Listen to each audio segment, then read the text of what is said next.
কারণ যার সঙ্গে হয়েছে উনি একজন ভদ্রমহিলা। তিনি এখনো মাঝে মাঝে রাতে চমকে ওঠেন। শুনতে থাকো সেই ঘটনা। স্যাটারডে ফিভার নাইট অবলম্বনে রামধনু হরর চ্যানেলে আজ এক সত্য, এক অশরীরী, এক ভৌতিক ঘটনা শুনছেন আপনারই বন্ধুর কণ্ঠে। শুনতে থাকুন সেই রাতের ঘটনা। যিনি লিখছেন ওনার নাম সঙ্গীতা ব্যানার্জি, বাড়ি পুরুলিয়ায়, বাবা মায়ের একমাত্র মেয়ে, পাবলিক সেক্টর ব্যাংকে চাকরি পেয়েছে, তাই মেডিকেলে ডেট 20শে জানুয়ারি 2019 সালের ঘটনা আজ তোমাদের আমি শেয়ার করছি।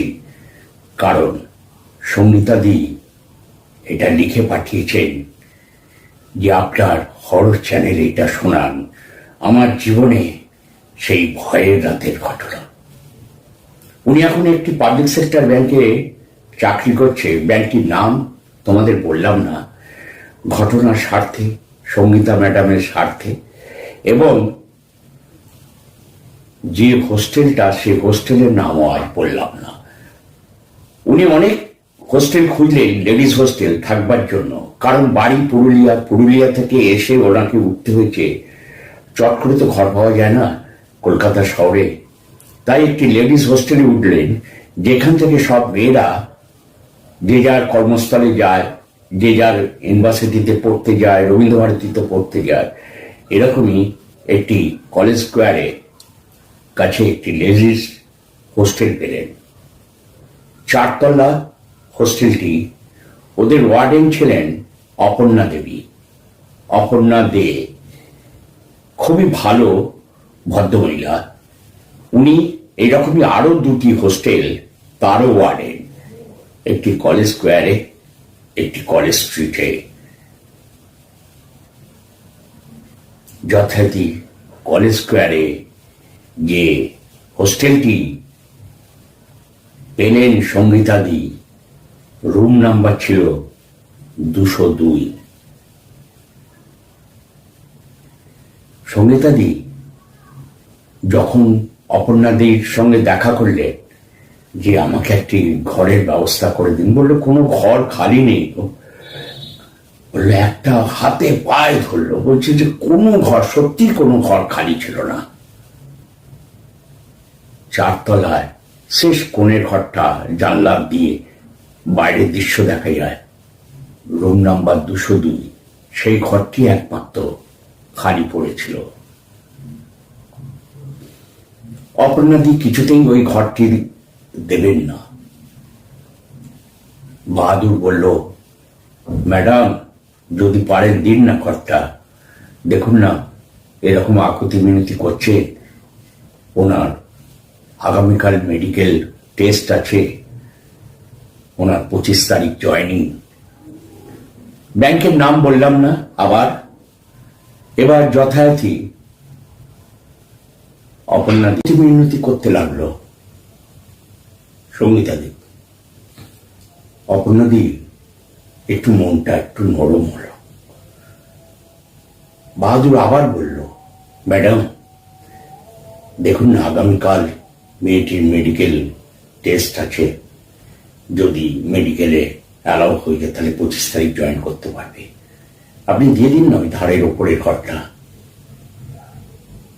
কেন দিচ্ছে না অপর্ণাদি?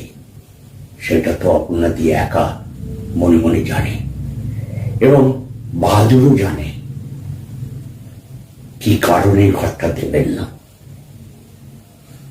যথারীতি লাস্ট টাইমে সঙ্গীতা দেবী অপর্ণাদি পায়ে পড়ল। অপর্ণা দেবীর বয়স 50-52 বছর বয়স হবে। বলল, দিদি ভাই আমাকে দিন, আমার চাকরির আগামীকাল মেডিকেল টেস্ট। এত ঘর খুঁজেছি, কোথাও কোথাও ভ্যাকেন্সি মানে ঘরের খালি পেলাম না। যথারীতি অপর্ণাদি রাজি হয়ে গেল। বললো বেশ, তোমার লাগেজ ট্যাগেজ কি এনেছো? বললো লাগেজ বলতে এখন একটা ব্যাগ আর কিছু বই খাতা আছে ব্যাগটার মধ্যে। বললো ঠিক আছে। বাদুরকে বললো, বাদুর একটু আমার সঙ্গে এসো, চাবিটা নিয়ে আসো রুম থেকে। নিয়ে এলো 202 রুম নাম্বার, 4 তলার রুমে, একদম লনটা শেষ প্রান্তে। ওপরে জানলা থেকে বাইরের দৃশ্য দেখা যায় এবং লনটার সামনে দরজার পাশে আরেকটি জানলা। ঘরটা বেশ ভালোই, ছোটখাটোর মধ্যে চেয়ার, 2টো চেয়ার, একটি পড়ার টেবিল, একটি গ্লাস ঢাকা জগ, একটি সিলিং ফ্যান, অ্যাটাচ বাথরুম, পরিষ্কার টিপটপ ঘরটি। সঙ্গীতাদির পেয়ে তো ঘরটা হাসিতে মন ভরে গেল, খুশিতে। সে যেন আকাশের চাঁদ পেল ঘরটা পাবার পর। যথারীতি তার খুব পছন্দ হয়ে গেল। ওইখানে খুব, ঘরে যারা থাকে একজনের খাওয়া দাওয়া থাকা নিয়ে ওই লেডিস হোস্টেলে 9,000 টাকা নেন অপর্ণা দেবী। যথারীতি সঙ্গীতাদি রাজি হয়ে গেল। সেদিন সারাদিন খুব টায়ার্ড হয়ে গেছে। তখন বেলা 2-2:30 বেজে গেছে, ভোরবেলা বেরিয়েছে। হাত মুখ ধুয়ে নিচে খাওয়ার ঘরে এসে খেয়ে দিয়ে নিয়ে একটু রেস্ট নিয়ে বিকেলবেলা হাঁটতে বেরিয়েছে সামনেটায়। ঘরটি পেয়েছে কলেজ স্কোয়ারে, ঠিক যেখানে পুজো হয় সেখান থেকে 10 পা দূরে একটি বাড়ি, 4 তলা বাড়ি। ওইখানে আরো 2-3টে নাকি লেডিস হোস্টেল, জেন্টস হোস্টেলও আছে। কলকাতায় যারা কর্মরত তারা এসব হোস্টেলে থাকে। যাই হোক, আমি হোস্টেলের নামটি বললাম না, খালি ওয়ার্ডেনের নামটি বললাম, অপর্ণা দেবী। রাতে ডিনার করে সঙ্গীতা ম্যাডাম তাড়াতাড়ি করে শুয়ে পড়েছে। সঙ্গীতা দেবীর বয়স সদ্য 22 বছরে পড়েছে। Software engineer. সফটওয়্যার ইঞ্জিনিয়ার হিসাবেই এই পাবলিক সেক্টর ব্যাংকে তার জয়েনিং। পরের দিন সকালবেলায় তাড়াতাড়ি উঠতে হবে বলে খেয়ে দিয়ে শুয়ে পড়েছে। রাত কথা আমি জানি না, হঠাৎ দরজাটায় ঠক ঠক ঠক ঠক একটা আওয়াজ। ঘুমিয়ে পড়েছিল। আবার দ্বিতীয়বার কানের কাছে ভেসে এলো যে কে যেন দরজাটা এইভাবে আওয়াজ দিয়ে নাচছে। এবার সঙ্গীতা দেবী তাকিয়েছে দরজার দিকে। কে কে কে বলুন? দরজার কাছে উঠে গেছে। হঠাৎ দেখলো জানলাটা, তো দরজার সাথে একটি জানলা ছিল, গ্রিলের জানলা প্লাস কাঠের ছিটকিনিটা দেওয়া ছিল লনের মাঝখানে। হঠাৎ জানলাটা ঠাক করে ছিটকিনিটা পড়ে গেল। পড়ে যেতেই দেখলো একটি মেয়ে গ্রিল ধরে দাঁড়িয়ে আছে। মেয়েটিকে সম্বর্ণ দেখতে, এতটা চুল, চুড়িদার পরা, চোখগুলি যেমন এরকম এরকম করে গ্রিলের কাছে দাঁড়িয়ে ওপাশ থেকে ডাক দিয়েছে। ও উঠে গেছে। যেতেই গিয়ে দেখে কেউ নেই। ও গ্রিলের জানলাটা দিয়ে এদিক ওদিক দেখছে একটা কালো, একটা ফ্যাকাশে কুয়াশার মতো ধোঁয়া ওই দরজার পাশ দিয়ে ওইদিকে চলে গেল। ও রাতে কিছুতেই ঘুম হলো না। ওই ঠান্ডার মধ্যে দর দর দর দর করে ঘামাচ্ছে। একবার এদিক একবার ওদিক। এরপর সকালবেলায় কোন রকমে চান ঠান করে নিয়েছে। ভোরবেলা ব্রেকফাস্ট করতে গেছে। ওয়ার্ডেন জিজ্ঞেস করেছে অপর্ণা দেবী, সঙ্গীতা কেমন আছো, রাতে ঘুমিয়েছিলে? বলল যে না, কালকে রাত্রিবেলায় কিছুতেই ঘুম আসেনি। যে কেন? যে সেসব পরে বলবো, এখন তো তাড়াতাড়ি করে একটু চা টিফিন করে আমি দুপুরবেলায় এসে যখন খাবো, মেডিকেল টেস্ট দিয়ে এসে জানি না খেয়ে দিয়েই বেরিয়ে যাব। আর যদি আজকে দেরি হয়ে যায় তাহলে আজকে যাব না, কালকে সকালবেলায় বাড়ি চলে যাব। কালকে বাড়ি চলে যাব। আর 25 তারিখ যে জয়েনিং দিয়েছে, 24 তারিখ বিকেল বেলায় চলে আসবো। বললো বেশ ঠিক আছে, যদি দেরি হয় তাহলে তো আজকে আর পুরুলিয়া ব্যাক করছো না। ওয়ার্ডে জিজ্ঞেস করছে, হচ্ছে না ম্যাডাম, তাহলে আর পুরুলিয়া আজকে ব্যাক করবো না, আজকে থেকে যাবো, কালকে চলে যাও। সঙ্গীতা দিও এমনি খুব সাহসী মেয়ে, নাহলে একা পুরুলিয়া থেকে কলকাতায় এসে চাকরি জয়েন করতে আসে। বুঝতেই পারছো এখনকার ছেলে মেয়েরা একটু সাহসী হয়। যথারীতি মেডিকেল দিতে গেছে ব্যাংকে, মেডিকেল টেস্ট দিয়েছে, সন্ধ্যেবেলার মধ্যেই রিপোর্ট এসে গেছে। 6টা সাড়ে 6টার সময় মোবাইলে মেডিকেল অ্যালাউ হয়ে গেছে।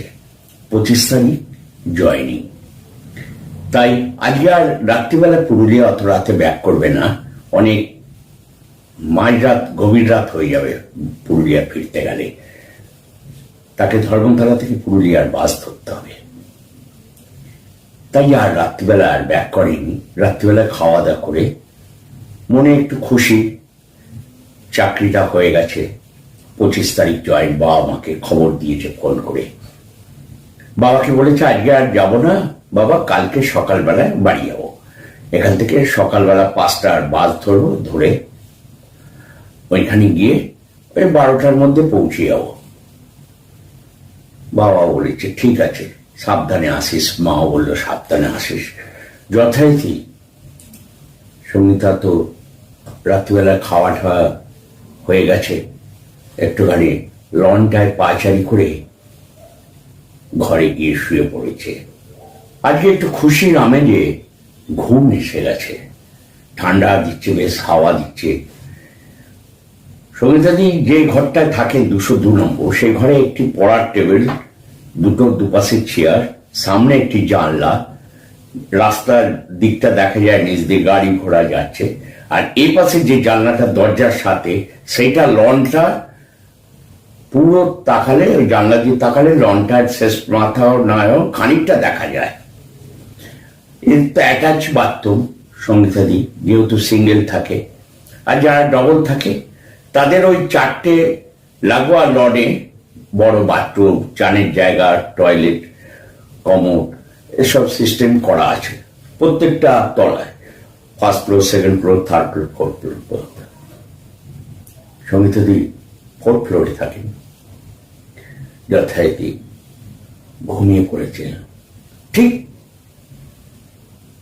ওই রকমই ঠক ঠক ঠক ঠক করে দরজা, আবার আওয়াজ, কি যেন ধাক্কাচ্ছে। ঘুমটা গাঢ় ঘুমে আচ্ছন্ন হয়ে গেছিল। ঘড়িতে কটা বাজে খেয়াল নেই।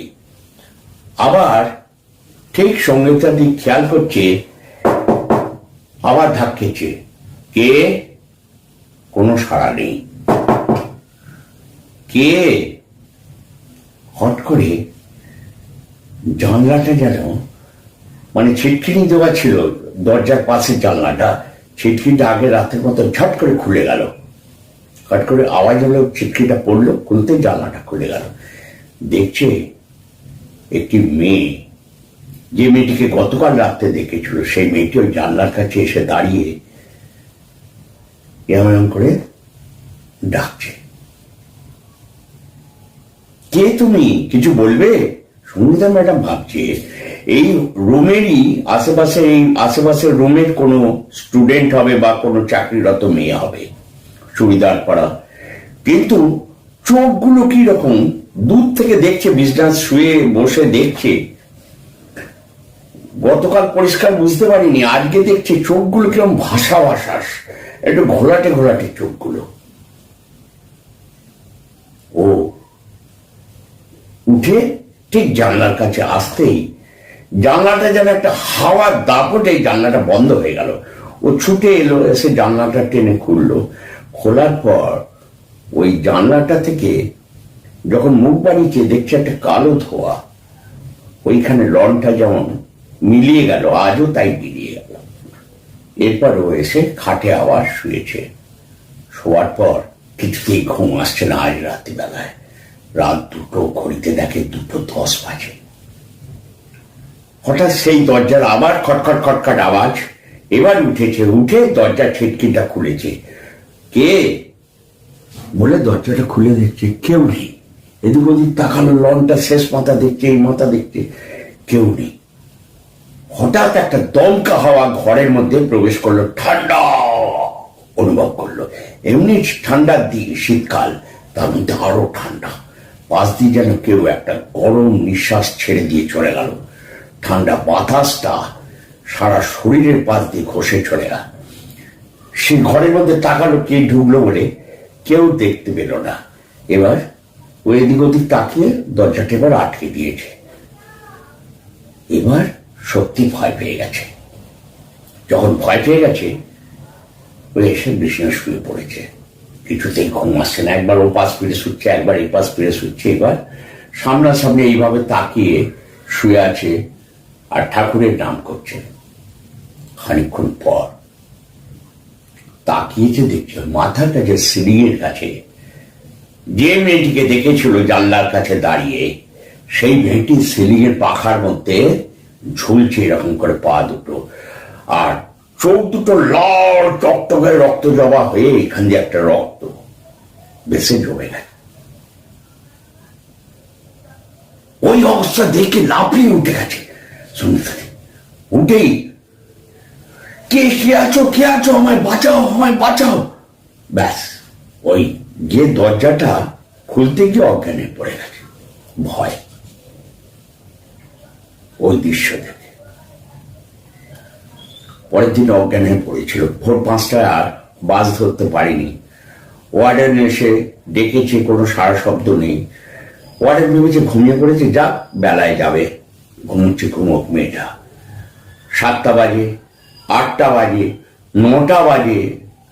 সঙ্গীতা ম্যাডাম যখন নিচে চা জল খাবার খেতে যায়নি, তখন বাহাদুরকে নিয়েও পড়ে এসছে। আরো 2-3টে আশেপাশে মেয়েরা এসছে। তারা বলছে কালকে 202 নম্বর থেকে কি আছো, আমাকে বাঁচাও, আমাকে বাঁচাও বলে চিৎকারের আওয়াজ শুনেছে একটি মহিলার। ওয়ার্ডেন সঙ্গে সঙ্গে বাহাদুরকে বলেছে দরজার ছিটকিটা ভাঙো, দরজাটাকে জোরে ধাক্কা দিয়ে খোলো। দরজার ধাক্কা দিতে দরজার ছিটকিটা খুলে গেছে। খুলে যেতে দেখছে মেঝেতে পড়ে আছে সঙ্গীতা দেবী, অজ্ঞান হয়ে গেছে, মুখ দিয়ে ফেনা ঠেনা বেরিয়েছে। ওকে আরো সব রুমের মেয়েরা ধরাধরি করে, ওয়ার্ডেনে 2টো বেড ছিল। ওয়ার্ডেন যে 3 তলায় থাকতো, 2টো বেড ছিল। সেই বেডের একটা বেডে ওয়ার্ডেন শুতো, আর একটা বেড এক্সট্রা ছিল ওয়ার্ডেনের কোনো গেস্ট ফেস্ট এলে।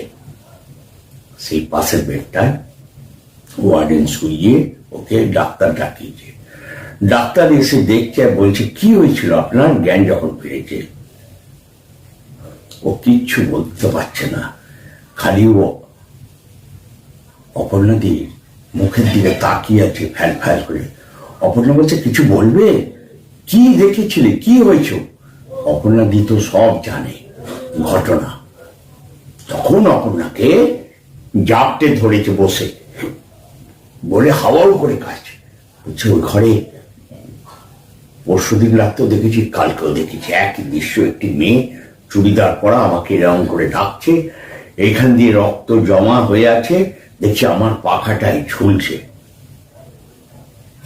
দরজাটা খুলে গেল, ভেতরে ঢুকলো, পরিষ্কার বুঝতে পারলাম। জানলাটা নিজে থেকে খুলে গেল, আবার বন্ধ হয়ে গেল। অপর্ণা দেবী বলল ঠিক আছে, তোমার এটা চিন্তা করতে হবে, তুমি এই ঘরেই থেকো, আমার সঙ্গে শুয়ো। না, আমাকে বলুন কি হয়েছে। তখন অপর্ণাদেবী বলছে, কিচ্ছু হয়নি, তোমাকে কিছু জানতে হবে না। ওর পাশে যে সব মেয়েগুলো ওকে কোলে করে নিয়ে এসে শুয়েছিল, তারা একে সঙ্গীতা ম্যাডামকে বলে, ওই 202-তে যে মেয়েটি ছিল সে আইটি সেক্টরে কাজ করত সল্টলেকে। একটি ছেলের সঙ্গে ভালোবাসা হয়, ছেলেটি নাকি বিবাহিত, তার একটি ছেলে একটি মেয়ে আছে, তার সঙ্গে ওই মেয়েটির অ্যাফেয়ার্স হয় এবং মেয়েটি সন্তান সম্ভাবনা মানে ডাক্তারি পরীক্ষায় ধরা পড়ে। মেয়েটি অনেক রিকোয়েস্ট করেছিল বিয়ে করার জন্য, কিন্তু ওই ছেলেটি আর কোনো পাত্তা দেয়নি মেয়েটিকে। মেয়েটির নাম ছিল সুমিতা। সুমিতা লাস্ট টাইমে বাড়িতে 2 ভাই, দাদা আছে, এক বোন আছে, তাদের মুখ কিভাবে দেখাবে, বাড়িতে দাদা জানতে পারলে তো মেরে ফেলবে, কেটে ফেলবে আমাকে। তাই একটা ছোট্ট চিঠি লিখে, আমি কাউকে মুখ দেখাতে পারবো না, যার জন্য আমাকে এই পৃথিবীর মায়া ছেড়ে চলে যেতে হলো, আমাকে ক্ষমা করো। এই ঘটনাটা সঙ্গীতা দেবী লিখে পাঠিয়েছে। একদম তার জীবনে এখন রোজই মাঝে মাঝে চমকে ওঠে যখনই সেই ঘটনাটা ভাবে। এখন আর কলকাতায় পোস্টিং নেই, এখন হোম টাউনে চলে গেছে, ওই পাবলিক সেক্টর ব্যাংকেই ট্রান্সফার নিয়ে চলে গেছে বাড়ির সামনে।